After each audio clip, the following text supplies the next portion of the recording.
students, today we will read chapter 4, comparison of adjective. In this chapter we will discuss how different form of adjectives are used in different purpose. A student adjective can be used to compare two person or thing or two group of person or things. Many adjectives change form to show comparison, like pretty is changed into prettier and prettier is changed into prettiest.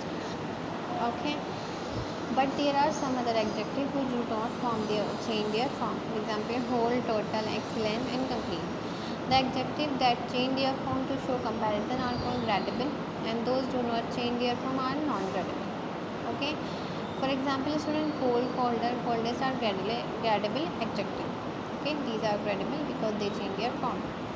And some are non-gradable, which are called optional, secondary, and obsolete adjectives. Okay. Now come what are gradable and non-gradable. Student, gradable adjectives have 3 degrees of comparison. These are called positive, comparative and superlative degree. An adjective in the positive degree show a quality or shows as equal to the other. Okay. Example, warm, brave, sad, happy, important. Always remember positive shows the quality which is equal between the two person or two things. In a sentence, we use positive degree when we show equal comparison. We always use them with as. Like I am as tall as you are. Okay, I am also tall and you are also tall. I am as tall as you are.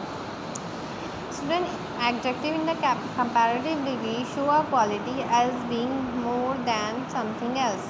Okay, warmer, braver, saddest, happier, more important are example of comparative degree. In a sentence, always use comparative degree with than.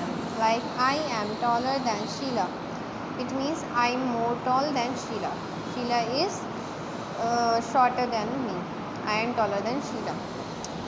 Student, an adjective in the superlative degree show the quality as being the most or the least, the best or the worst in comparison to the other. Okay, like warmest, bravest, saddest, happiest, most important. Okay, least important. In a sentence, we use superlative degree with the. We always use the in superlative degree. Like I am the tallest in the class. We have used the here with tallest. It means I am the tallest in the class. No other student is taller than me. She is the shortest in the class. It means she is the shortest. No other student is shorter than her. Okay, so this is how do we use positive, comparative and superlative degree.